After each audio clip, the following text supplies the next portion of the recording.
Era e mëngjesit përplasej butë mbi dritaret e vjetra të shkollës në periferi të qytetit. Ishte një mëngjes tetori, i atyre që mbushnin ajrin me lagështirë dhe aromë gjetheje të njoma. Shkolla Naim Frashëri kishte parë breza të tërë fëmijësh, mësuesi që iknin e vinin, premtime të harruara dhe mure që rrëzoheshin ngadalë nga koha.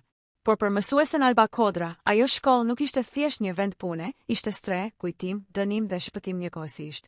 Alba ishte 39 vjeç, me një elegancë të heshtër, flokë të drejtë që i binin mbi shpatulla dhe sy të thellë kafe, ku dukej se fshiheshin histori që nuk donin të dilnin në dritë. Kishte punuar 15 vite në arsim, me fëmijët e zonave të varfra ku prindërit mezi siguronin bukën e përditshme.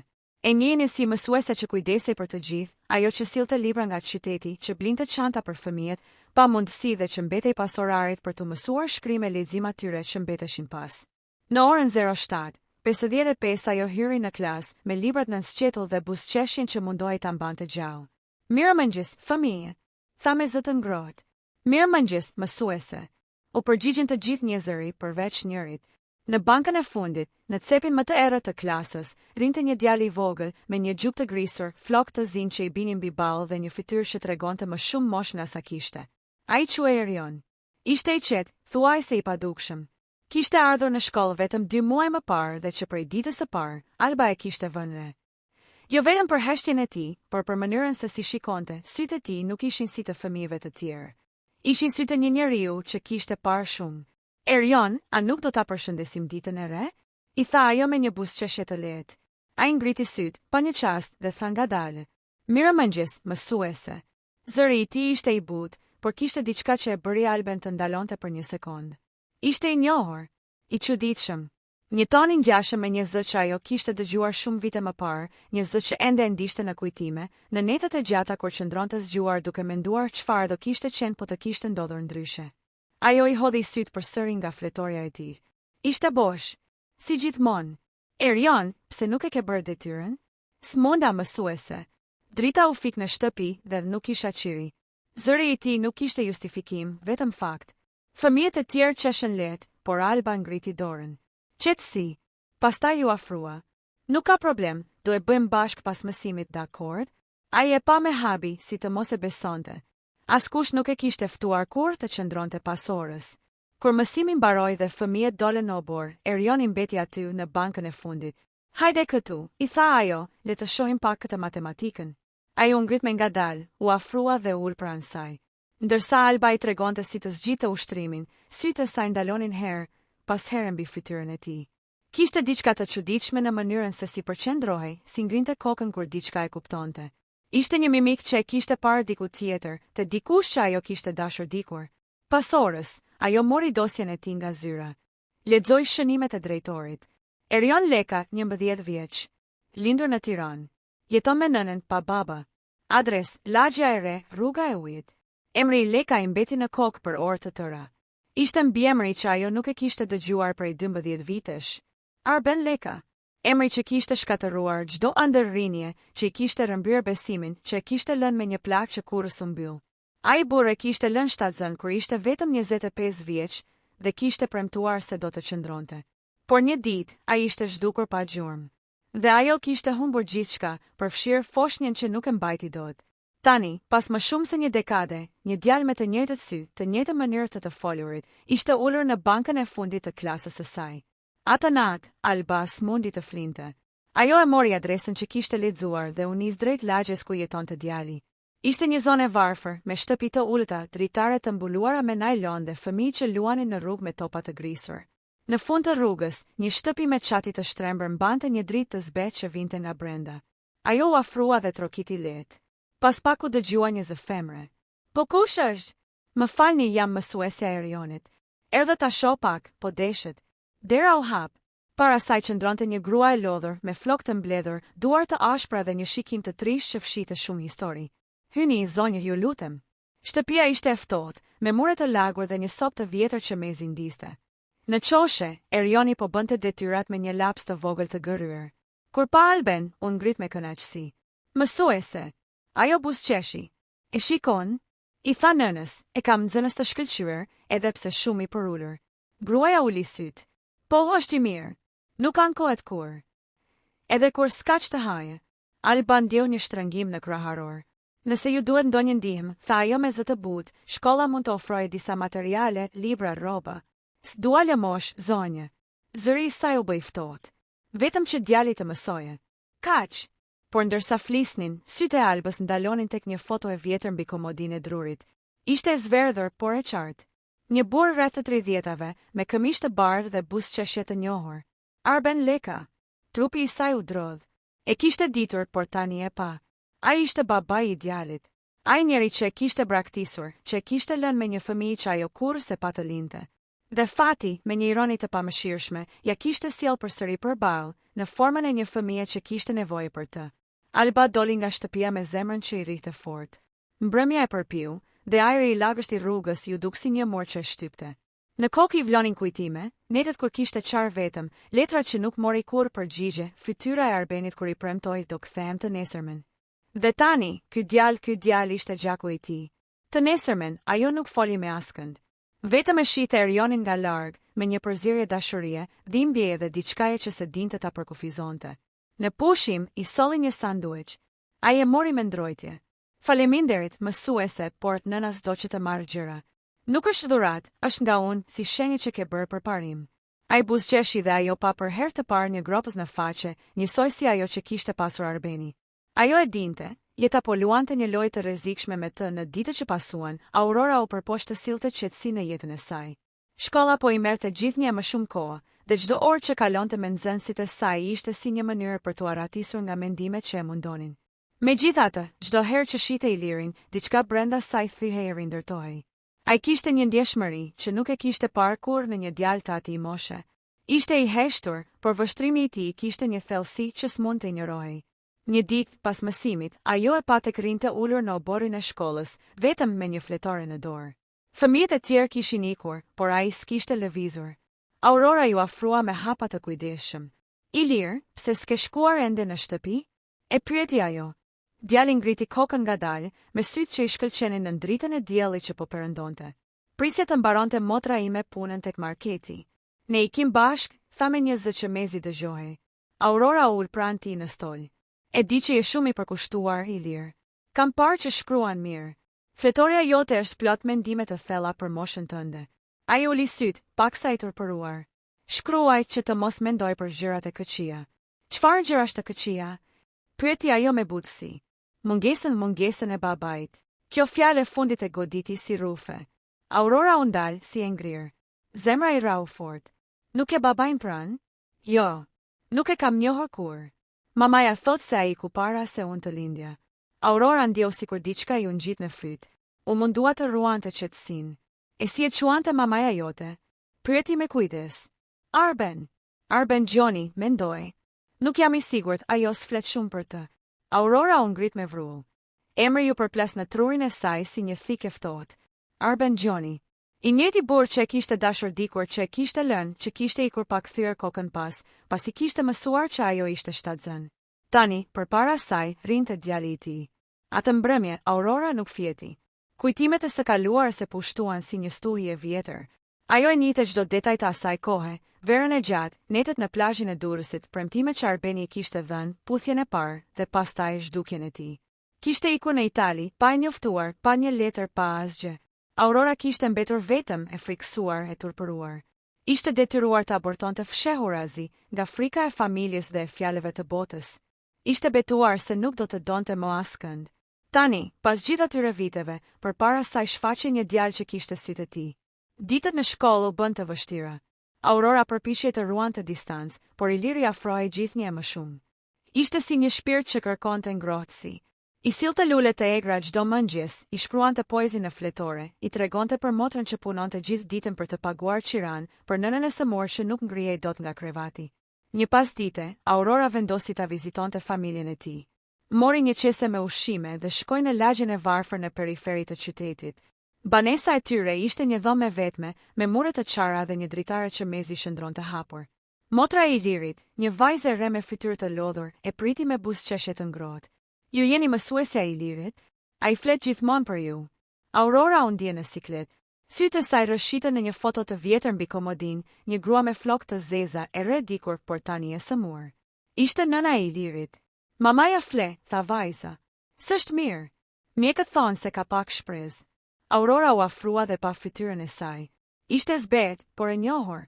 Një dhimbje e vjetër ju ngrit në fyt. Ishte ajo grua që dikur kishte parë me Arbenin në një kafe në Vlorë, pak javë para se ai të zhduki nga jeta e saj. Në atë moment, çdo gjë u kthjellua. Ai kishte ikur për të jetuar me një tjetër. Dhe ajo tjetër tani ishte këtu, e sëmur, me djalin e tij që kërkonte dashuri. Aurora doli jashtë shtëpisë me sytë e mbushur me lotë. Ajri i ftohtë mbrëmjes i priti fytyrën. Ndjeu se po shkatërrohej, në ditët që pasuan, ajo se përballoi dot heshtjen.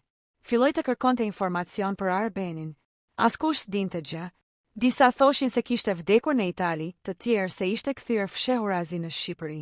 Një natë e vetme në dhomë, Aurora mori vendimin më të vështirë të jetës, do t'i tregonte Ilirit të vërtetën. Por si t'ia thoshte? Si t'i rëfente se babai që ai kërkonte ishte një njeri që i kishte shkatëruar jetën? Për disa ditë, përpiqej ta gjente momentin e duhur. Ai i fliste për ëndrat e tij, për dëshirën për të bërë mjek, për shpresën që një ditë do t'i jepte nënës së tij ilaçin që se shëroi askush. Ajo nuk kishte forcë t'ia merrte atë shpresë. Një mëngjes, Iliri nuk erdhi në shkollë. As të nesërmen. Aurora u shqetësua. Shkoi sërish në banesën e tyre. Derën ja hapi motra me sytë e përlotur.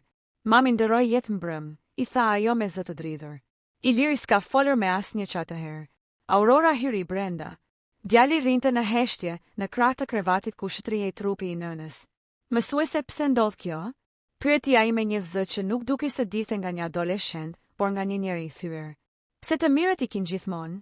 Aurora e përqafoi. Lotët e saj ranë mbi flokët e tij. Në atë përqafim ajo ndjeu një ndjesi që se kishte ndjer kur, si një lloj shpagimi, si nëse jeta po i jepte një mundësi të dytë për të kujdesur për dikë që duhej ta kishte dashur shumë më parë.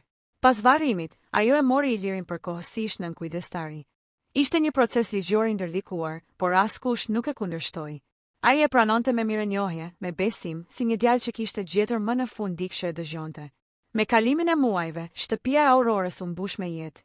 Zërat, librat, ëndrat e Ilirit i dhanë një kuptim të ri ditëve të saj. Por e kaluara nuk e linte rehat. Çdo herë që ai qeshte, ajo shite fytyrën e Arbenit.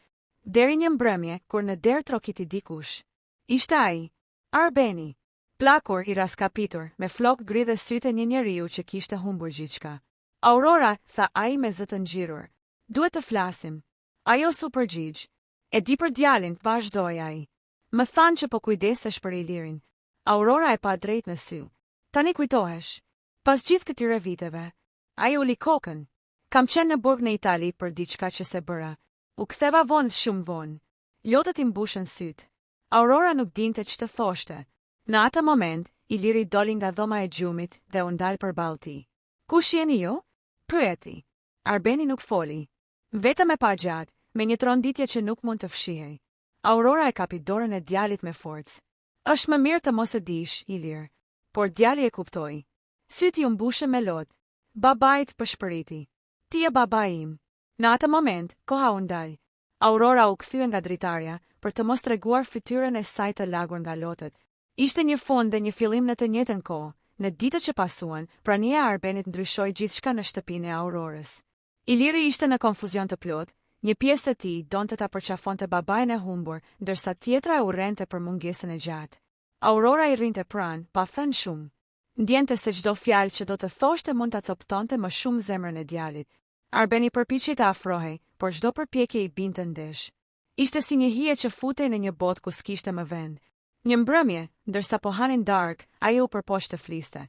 Ilir e di që s'mund të kërkojë falje për gjithë këto vite, tha me zë të ulët. Por dua të di që nuk jam zhdukur sepse desha. Djali uli syt mbi pjatë, pa e parë. Të gjithë e thonë ashtu. Jo, nuk është justifikim. Kam qenë në burg për një akuzë që s'ma përkiste. Kur dola, gjithçka që kisha ishte zhdukur. Nëna jote ju gjithçka. Aurora e dëgjoi në heshtje. Zemra i dridhej. Kujtimet po përplaseshin me të tashmen. Ajo e kishte urryer, e kishte dashur, e kishte mallkuar, e kishte kërkuar. Dhe tani, ai ishte aty, një burr i thyer që fliste si një imbjetuar. Tani çfarë kërkon? Pyeti ajo më në fund. Një shans për të larë ndërgjegjen? Arbeni e pa drejt në sy. Jo. Vetëm pak kohë me djalin tim nëse ai do. Heshtje. Vetëm tik-taku i orës mbi mur dëgjohej. Të nesërmen, Aurora e dërgoi Ilirin në shkollë, por djalin e ndjeu ndryshe. Nuk po fliste. Në sy lexohej një lloj tronditje që se kishte parë më parë. Pas mësimit, ajo e pyeti: "Çfarë ke, bir?" Ai ngriti kokën. "Më vjen ina që urri. Dhe më vjen turp që dua ta njoh." Ajo I mbajti duart në fytyrë. "Kjo s'është turp. Kjo është dashuri që s'ka ku të shkojë." Iliri u hodh në krahët e saj, si të ishte ende fëmijë. Në atë moment, Aurora ndjeu se jeta po I falte diçka që se kishte pasur kur, një bir. Jo biologjikisht, por shpirtërisht. Javët kaluan. Arbeni filloi të vinte shpesh, ndihmonte në obor, sillte ushqime, përpiqej të bënte diçka që vite më parë se kishte bërë. Por sëmundja që e kishte marrë gjatë viteve në burg, po I jepte shenja. Kollaj rënd, fytyra e zbet, duar që I dridheshin. Aurora e kuptoi shpejt se diçka nuk shkonte. Një natë, e gjeti të ulur në verandë duke shikuar hënën. "Sa e bukur është kjo dritë," tha ai me një buzëqeshje të hidhur. "Më kujton netët kur të prisja te ura e lumit." Aurora ndjeu si t'i ngrihej gjaku në trup. "Mos e përmend më, Arben. Ato net ishin fillimi I fundit." "Jo, ishin fillimi I gjithçkaje." E pastaj u mbyllën me një ikje. Me një braktisje. Ai mori frym thellë. "Po të thoja që çdo natë në burg e kujtoja zërin tënd, do më besoje?" Ajo se pa. Vetëm tha: "Tani s'ka rëndësi." Por në zërin e saj kishte diçka që se kishte pasur më parë. Nuk ishte më urrëtie. Ishte lodhje. Pranem. Një ditë, ndërsa Aurora po përgatiste mësimet në klas, drejtori I shkollës hyri I shqetësuar. "Zonja Aurora më vjen keq, por sapo mora lajmin, Iliri është në spital." Ajo ngriti kokën e tronditur. "Çfarë ka ndodhur?" "Ka pasur një aksident me biçikletë, po kalonte rrugën për në shtëpi." Aurora fluturoi drejt spitalit. Në korridor e priti Arbeni I zverdhur si letër. "Nuk është rënd," tha ai me zë të dridhur. "Vetëm disa plagë, por mjekët duan ta mbajnë nën kujdes." Aurora ju afrua shtratit ku djali po flinte. E preku në ball me dorë. Një ndjesje e njohur I përshkoi shpirtin. Në atë moment, ajo ndjeu se jeta po I testonte sërish. Si për ti thënë, ja ku I jep përballë gjithçkaje që të dhemb. Iliri u zgjua pas pak. "Mësueset më fal," tha me zë të dobët. "Nuk doja të shqetësoja." "Ti s'mund të më shqetësosh kur, bir," përshpëriti ajo. Në qoshe, Arbeni vështronte të dy me lot në sy. Ishte pamja më e bukur dhe më e dhimbshme që kishte parë ndonjëherë. Në ditët që pasuan, gjërat u qetësuan. Iliri u shërua, shkoi në shkollë, madje mori pjesë në një konkurs letrar kombëtar ku fitoi vendin e dytë me një tregim që titullohej "Gruaja që më mësoi të mos urrej." Aurora e lexoi me lot në sy. Ishte rrëfimi I tyre, I shkruar me fjalët e një djali që kishte parë më shumë se ç'duhet në atë moshë. Arbeni nuk e pa dot ceremoninë e shpërblimit. Të nesërmen e konkursit, u dërgua me urgjencë në spital. Zemra e kishte tratuar. Aurora dhe Iliri ishin pranë tij në momentet e fundit. Ilirt përshpëriti ai. "Faleminderit që më letë të njoh, edhe pak." "Mos fol kështu, do shërohesh," I tha djali duke mbajtur dorën e tij. "Jo, bir. Tani jam në paqe." "Dhe ti," ai ktheu kokën drejt Aurorës, "ti më falje më shumë se sa meritoja." Fjalët ju shuan në buzë. Aurora qëndroi gjatë pa folur. Iliri ra në krahët e saj, duke qarë si një fëmijë. Ajo I mbajti flokët, I përqafoi fort dhe I përshpëriti. "Tani e ke të gjithë dashurinë që ai se arriti do ta të jap." Vitet kaluan. Iliri u bë mjek, ashtu si kishte ndërruar. Aurora vazhdoi të jepte mësim, por me një dritë tjetër në sy. Në çdo nxënës që ndihmonte, ajo shite një pjesë të djalit të saj shpirtëror. Në shtëpi, mbi komodin, mbante një foto, ajo, Iliri dhe Arbeni e bërë në ditën e fundit të verës së tyre së bashku. Në sfond, dielli po perëndonte mbi det. Ajo shikonte shpesh atë foto. Nuk kishte më zemërim. Vetëm një buzëqeshje e lehtë, si falënderim për jetën që mes dhimbjes I kishte dhënë një arsye për të dashur sërish. Në fund, Aurora kuptoi diçka që ndoshta asnjë mësuese nuk e mëson dot nga librat. Dashuria nuk është gjithmonë e drejtë, por është gjithmonë e vlefshme. Dhe disa fëmijë nuk I lind trupi, por fati.